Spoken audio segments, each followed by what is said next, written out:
Hi, friends. Today I'm back at the cutting board, and I've been doing these videos about monomeals, and I just saw an opportunity to do another one because I have these 5 wonderful pears that I want to eat as they're getting quite ripe. You see, I've set them down, and they've even become a little worn being set down. They're very, very soft. Um, And yeah, this is another just example of how easy veganism can be. Sometimes people are impressed that I'm a vegan. They're like, oh man, that's wild. You've been vegan for a long time? How do you do that? Well, it's really simple, especially if you like fruit. And oh man, how could you not love fruit? All children love fruit. I mean, look at this one in particular. This amazing pink red color. It's beautiful. It's one of the things I love about being a vegan is your food is absolutely beautiful. Yeah, so how could you not love fruit? I mean, it's just so wonderful. But like I said, it's really easy when you look at things this way, when you look at your diet this way.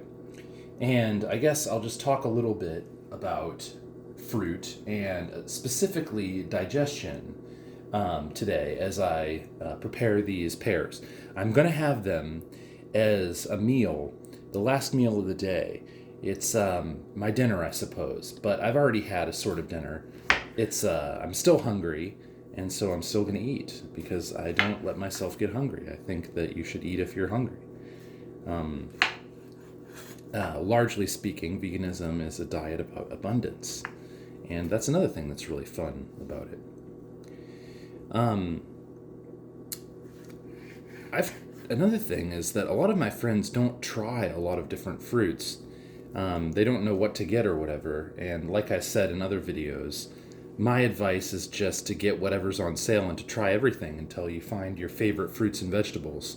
And if you try a new fruit or vegetable, one or two of them every month, then you will find yourself eating so much more fruits and vegetables because you just take that walk through the fresh section in the grocery that's usually on the right side as soon as you walk through the door. Just take a walk through there, a stroll, and pick up whatever looks delicious. Bonus points if it's on sale. That's how I do it anyway, and that's how I recommend making it happen for yourself. It's really nice to eat seasonally, to eat what's in season, and grocery stores will put on sale what they're not selling super well, or what they want you to buy next week again. And so if you just buy what's on sale in the fresh area, you're largely eating seasonally. And that's great. The seasonal produce, of course, has a higher nutrient content, has a greater effect on your health, has more micronutrients as well, because it was grown when it was supposed to be, and et cetera, et cetera. Anyway, it's just the simplicity of the whole project that is the reason have been talking about monomeals so much recently. Now, I said I was going to talk about digestion. Now, some people, when they go vegan or when they start eating a lot more fruits and vegetables, they have some digestive issues because they're not used to eating all of that fiber, all of that natural sugar, etc.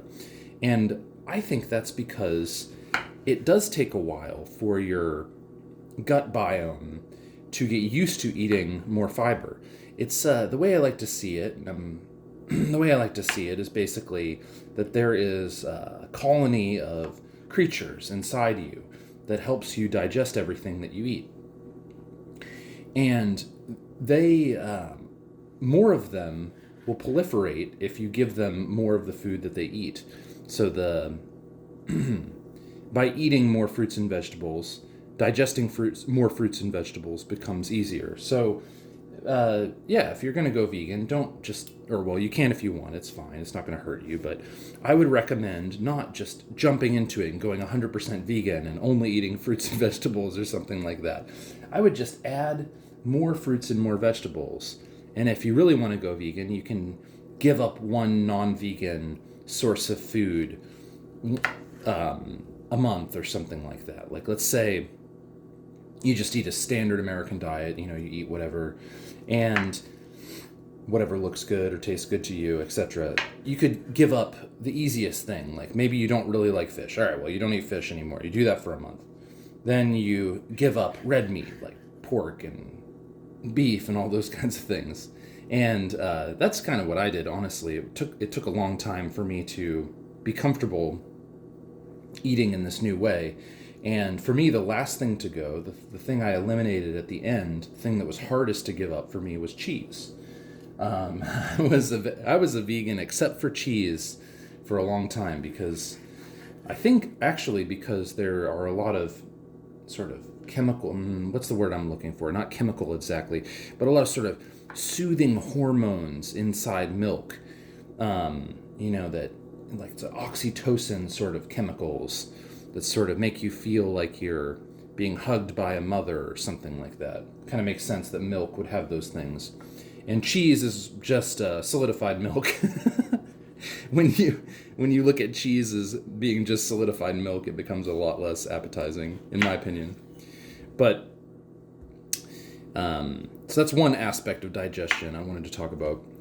But the other aspect is why fruit is such a superior, I think, the greatest and most perfect food for humans is fruit, in my opinion, because how our bodies work and how we need carbohydrates more than anything else.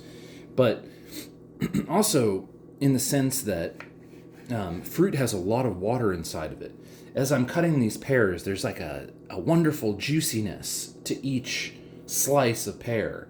And having all that water inside the food that you eat makes it so easy to digest. When my diet is more focused around fruit, when I'm eating pretty much only fruit for several days or for weeks or whatever, I find that my digestion is just amazing. And it's really pleasant. I've had several friends who have told me that by adding more fruits and vegetables to their diet, it solved all of their digestive issues. And man, I've always had a very strong digestion. It's never really been a huge issue for me. But based on their testimony, the improvements to their digestion have been just so welcome. So here we are. I'm going to have this meal right now, 5 pears. Looks like a lot of food, but honestly, I mean, maybe there's 80 calories per pear, maybe 100. I doubt it. But we're talking about, 500 calories or 600 or maybe 400 or something. It's a small meal. It's just a little bit. And I guess you just get to eat so much more food too. If you really love eating food, then veganism can be really wonderful. Or just eating more, being plant-based, having more fruits and vegetables can really allow you to eat a greater volume of food. Anyway, that's what I wanted to talk about today, just share with you briefly. I hope you guys are having a great day, and enjoy it. I'll see you very soon.